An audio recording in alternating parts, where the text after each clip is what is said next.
Make your first game a small version of your dream game. So, why do I say this? Well, you probably have some like vague imagination of your dream game, a dream game that you want to make. It can be like some popular game that you have a twist to. It can be like CS:GO, but you can fly or some shit like that.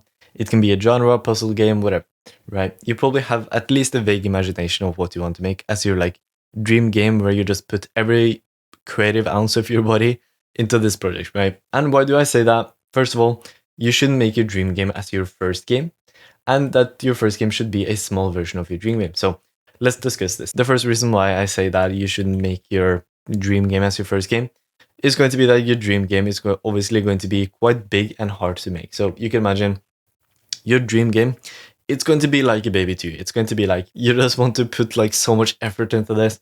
You just want to add like all the features that you have in your head. You just want to make it big and awesome and the best game possible, right? But if you're a beginner, which I define as you haven't released your first game yet, then making a dream game is going to be too hard for you. It's going to be too high in its scope, which we call it, which is basically the complexity of the project. That's called scope. And not only is the scope going to be big, it's probably going to have a lot of hard features that you have never made before, right? And that's exactly why I say that you should make your first game a small version of your dream game, because I'm just using Karlson as an example here. You might not know what it is. It's like this big YouTuber called Danny. He basically made his dream game, and he kind of made a mistake that I personally think that's why he disappeared, is because that he made the dream game. Like he has millions of subscribers. There were like very high stakes for him to finish his game. And I think it's like one of the most wishlisted games on Steam. So if he just finished and released, he would get like probably hundreds of thousands of dollars, right? But I personally think that the problem that Danny had is that he started this dream game too early. So he just started by making these like 2D games. He made this like 2D challenge, and sure, you can learn like some relevant things in these games. Like of course, he has like an inventory system. Okay, he has some like some 2D shooting that might not be that relevant to 3D, but of course there's some overlap. Let me just visualize this for you. So let's say this is like our 2D game. This is like what we have in common, and then we're going to. I know the circle here is perfect, but let's say this is like the 2D dungeon game, like this one, okay? And then this is going to be the Karlson 3D version of the game, right? Obviously, there's going to be a lot of things that's going to overlap. Like, this is like both inside of this circle. So obviously, there's going to be a lot of things that overlap, like programming. Okay, programming is like one thing. If you know programming, you can like program different things, right?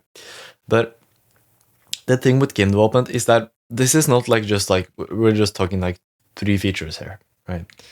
It's not like, okay, he just needs to learn how to make like a 3D movement script. That's it, right? The thing with game development is that game development is so big. There's like so many different things in game development. You can imagine like you can make thousands and millions of like unique systems. You can imagine you can make like an inventory system, and you can make an inventory system in this specific way. You can make an inventory system in this specific unique way where you have like it's like upside down or whatever the fuck, right? It can be so many different things, right? And in my personal and humble opinion, if you don't scope down like the specific skills and systems and features that you actually need to learn, you don't just focus on like this and then you just ignore everything else. Like obviously this can be like some other game, this is like some other game. You need to fucking ignore everything that's not like relevant to the game. So it can be like this, for example. This might be a bad illustration. I don't care. You get my point, right? And you might also say like, okay, I can learn both. I can learn like how to make these types of games, and then I can also learn how to make like these types of games, right? But the thing is that game development, it's so many different things. So sure, you can learn both, and you might learn both in the same amount of time, right? But imagine if you spend just more time making this like small version of your dream game instead of making this other project. The features that you actually need in your dream game, you're going to have made them before, and you're going to have spent more time on them specifically. So you don't like scatter your attention on making this like platformer game, and then you make this like teleporting game and all these different things, right? If you just focus your attention on the few things that you know you're going to need in your dream game, and you make it in the same way, so you not make like a Minecraft inventory system if you're game is like you can only pick up like two items, right? Then make an inventory system where you can only pick up 2 items, right?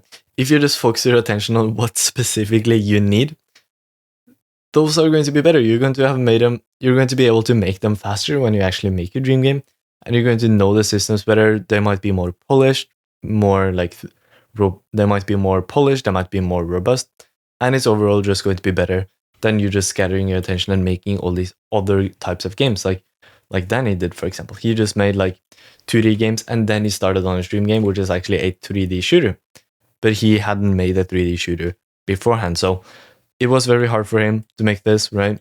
He spent months making like this small prototype. And now the theory that I have, and I saw some other people also have this theory, is that basically this game was like too big for him. There was so much pressure on him that he has now quit, right? That's why I quit YouTube for like 5 years or something, I think now. And another big mistake that you can do is that you're just like acting like the whole world is going to see your first game and you just want to make it like perfect. You're just polishing your first game so much, right? So you can imagine my first game, I actually did this quite well. I didn't polish the game much, right? I actually spent. I actually didn't care that much about like other people playing my game, right? I actually got like a lot of feedback. I got like some YouTube review. I got some like reviews on my H page, right? And obviously that's nice, but you shouldn't make the game like thinking, okay, I need to polish this thing up so that they don't like laugh at me in the comments or in the review or something. I need to fix this one small thing. I need to do this one small thing. And what I mean by this sentence, don't get me wrong, obviously make your first game like good in your opinion. But what I'm saying is that your first game, it should be as realistic to finish as possible. It should be like very small scoped. It should be maybe like 5% of your dream game size. It should be finishable in like 30 days, right? Don't focus too much on polishing this, acting like it's a fucking like Steam release, right? Because it's not. It shouldn't be a Steam release. It should be like an itch.io release. Maybe you can share with some friends, some family. Maybe it's a mobile game. That's also a really good thing to make your first game. Just a simple mobile game, if it's relevant to your dream game, obviously.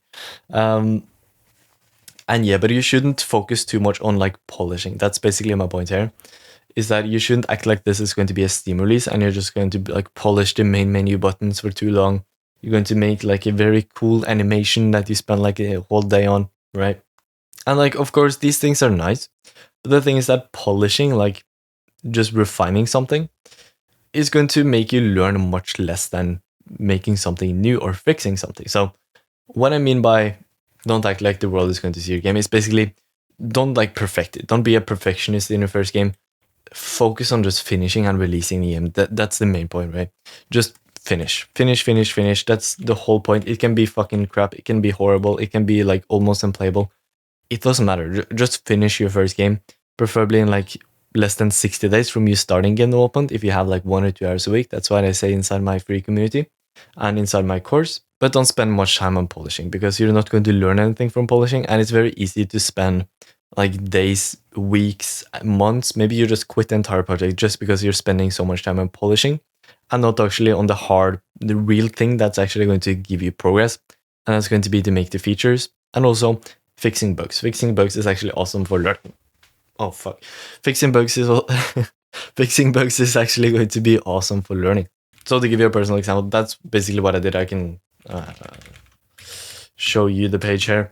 It's basically what I did. It's not like super big. It's very simple game, right? And there's a lot of mistakes. Like for example, this is not fucking like aligned perfectly. I just like placed them manually. The text here doesn't have fucking padding on it. This one as well. And the text here is horrible. Like I didn't spend much time on refining these things, right? The font here is horrible. There's no padding on this as well. I didn't spend much time on this, and I'm glad I didn't, because I learned so much making the movement system here. I learned so much making the different color systems here, the different types of squares. I learned so much making the enemies, the minimap, right? I learned so many different things from these things, and I wouldn't have learned anything from like aligning this or like fucking, yeah, you can see this is offset. This one is not centered. You can see this. I wouldn't have learned anything from like adding padding into this and like spending 5 minutes on that, 5 minutes on like adding padding on this like fucking thing. I wouldn't have learned anything from that. So don't act like the world is going to see your first game. If you want to release your first game and you just want to have the quickest and best way to do so, and you also want a free community to guide you along the way, you also get my personal help. Everything completely for free. Then you can click the first link below to join my free community. It's called Smart Indie. Either way, if you're not joined also, I hope you just enjoyed this video and that it helped you. So thank you so much for watching.